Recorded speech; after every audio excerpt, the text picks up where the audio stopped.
કાશ્મીરમાં હુમલા બાદ વલસાડ જિલ્લામાં 383 જેટલા શંકાસ્પદ બાંગ્લાદેશીઓને ડિટેન કરતા ફફડાટ। વિવિધ વિસ્તારોમાં પોલીસ દ્વારા કોમ્બિંગ અને સર્ચ ઓપરેશન કરી દસ્તાવેજોની ચકાસણી હાથ ધરાઈ। કાશ્મીરના પહેલગામમાં થયેલા હુમલા બાદ ગુજરાતમાં સુરક્ષા વ્યવસ્થા વધુ કડક બનાવવામાં આવી છે। આ અંતર્ગત વલસાડ જિલ્લા પોલીસે મોટું ઓપરેશન હાથ ધર્યું છે। અમદાવાદ અને સુરત બાદ વલસાડ જિલ્લામાં પણ ગેરકાયદેસર વસવાટ કરતા વિદેશી નાગરિકો સામે કાર્યવાહી શરૂ કરવામાં આવી છે। પોલીસે વિશેષ ઝુંબેશ હેઠળ શંકાસ્પદ બાંગ્લાદેશી નાગરિકોને ડિટેન કર્યા છે। ગુજરાત સરકાર દ્વારા દેશની આંતરિક સુરક્ષાને પ્રાથમિકતા આપતા રાજ્યભરમાં ગેરકાયદેસર રીતે વસવાટ કરતા વિદેશી નાગરિકો સામે કાર્યવાહીની કામગીરી ચાલી રહી છે। આ અભિયાનના ભાગરૂપે વલસાડ જિલ્લાના વિવિધ વિસ્તારોમાં વલસાડ પોલીસ દ્વારા વિશાળ કોમ્બિંગ અને સર્ચ ઓપરેશન હાથ ધરાયું હતું। ગૃહમંત્રી હર્ષસંઘવીએ જણાવ્યું હતું કે જેમાં ગેરકાયદેસર હશે તેના સામે ડિપોર્ટ કરવાની કાર્યવાહી હાથ ધરવામાં આવશે। पिछले 24 घंटे में वलसाड़ जिला पुलिस द्वारा करीबन 300 से ज़्यादा शंकास्पद घुसपैठियों की तहकीकात चालू की है। अभी भी ये तहकीकात चालू है। हो सकता है इसमें से ज़्यादातर लोग इलीगल हो और बांग्लादेशी निकले। ये पूरी तहकीकात आज शाम तक पूर्ण होगी, उसके बाद आंकड़ा आप सबको दिया जाएगा। वलसाड़ जिला पुलिस ने कल पूरी रात वापी हो, संजान हो, ऐसे अलग अलग क्षेत्र के अंदर पूरी टीम बना के एसपी से लेके सभी अधिकारियों ने रात भर ये चेकिंग की है और अभी भी ये कार्यवाही चालू है। मेरा ये मानना है आज शाम तक ये पूरी कार्यवाही पूर्ण होगी और उसके बाद जितने भी इलीगल होंगे वो सभी लोगों को डिपोर्ट करने की प्रोसीजर आगे बढ़ाई जाएगी। વલસાડ વાપી પારડી ઉમરગામ ધરમપુર અને કપરાડા તાલુકાના શંકાસ્પદ વિસ્તારમાં મળેલ ગુપ્ત માહિતીને આધારે પોલીસ દળે દરોડા પાડ્યા હતા। ઓપરેશન દરમિયાન 383 જેટલા શંકાસ્પદ ઇસમોને રાઉન્ડ અપ કરી તેમની સઘન પૂછપરછ શરૂ કરવામાં આવી છે। તમામ ઇસમોની વિરુદ્ધ જરૂરી કાયદેસર કાર્યવાહી પ્રક્રિયા ચાલુ છે। પોલીસ દ્વારા ઔદ્યોગિક એકમો, ભંગારના ગોડાઉન સંચાલકો, લેબર કોન્ટ્રાક્ટરો અને રહેણાંક ચાલીઓના માલિકોને સૂચના આપવામાં આવી છે કે તેઓ પોતાના વિસ્તારમાં જો કોઈ પણ વિદેશી શંકાસ્પદ વ્યક્તિ હાજરી અંગે જાણ કરે તો તરત પોલીસને માહિતગાર કરે।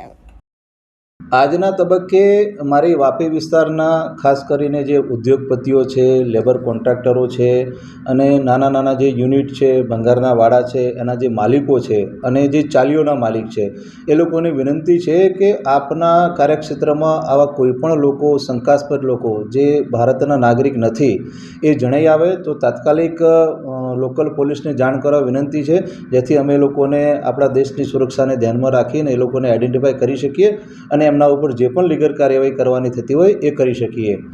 જે નાગરિકો છે એમને પણ મારી વિનંતી છે કે માનનીય ગૃહ રાજ્યમંત્રી શ્રી હર્ષસંઘવી સાહેબે જે પ્રમાણે સંદેશ આપ્યો છે એ પ્રમાણે આપ સામેથી આપની આઈડેન્ટિટી પોલીસ સ્ટેશન આવીને જાહેર કરી દો।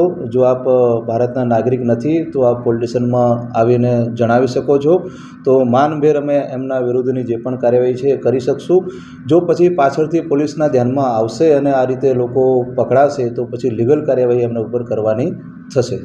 વલસાડ પોલીસના જણાવ્યા મુજબ આગામી દિવસોમાં પણ ટેકનિકલ અને હ્યુમન ઇન્ટેલિજન્સના આધારે આવા ગેરકાયદેસર વિદેશી નાગરિકો સામે કાર્યવાહી ચાલુ રહેશે અને દેશની આંતરિક સુરક્ષામાં ખલેલ પહોંચાડનારા તત્વો સામે કડક પગલાં લેવામાં આવશે। વાપી પોલીસ કેમ્પ ખાતે આ કાર્યવાહી હાથ ધરવામાં આવી છે। પોલીસ દ્વારા તમામ શંકાસ્પદ લોકોના દસ્તાવેજોની ચકાસણી કરવામાં આવી રહી છે। જે લોકો પાસે પૂરતા દસ્તાવેજો નહીં મળે અથવા બનાવટી દસ્તાવેજો મળશે તેમને ડિપોર્ટ કરવાની કાર્યવાહી હાથ ધરવામાં આવશે।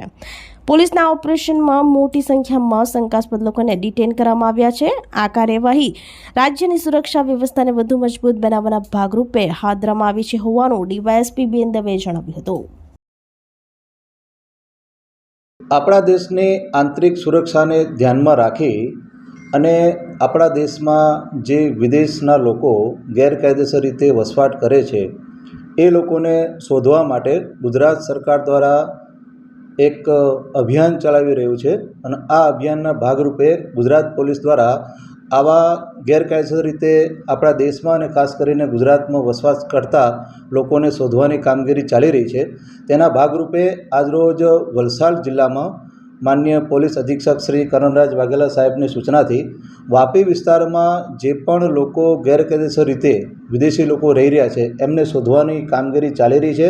આજે જે શંકાસ્પદ વિસ્તારો હતા અમને જે લોકો તરફથી અને અમારા બાતમીદારો તરફથી જે માહિતી મળેલી હતી કે આ વિસ્તારમાં વિદેશી લોકો હોઈ શકે છે, એ વિસ્તારમાં આજે ડુંગરા પોલીસ, વાપી ટાઉન પોલીસ અને વાપી જીઆઈડીસી પોલીસ દ્વારા કોમ્બિંગ કરવામાં આવેલું છે અને અમુક લગભગ 100થી વધારે લોકોને અમે ડિટેન કરી અને પૂછપરછ માટે અત્રે લાવેલા છીએ.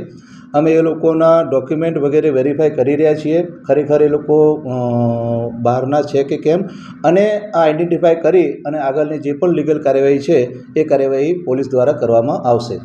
આપણી સંકલ્પ ન્યૂઝ ચેનલને સબસ્ક્રાઇબ અને લાઇક કરો, બેલ આઇકન દબાવો જેથી આવનાર ન્યૂઝ અપડેટ્સની નોટિફિકેશન આપના મોબાઈલ પર સૌથી પહેલાં પહોંચે. Like, subscribe and share the video.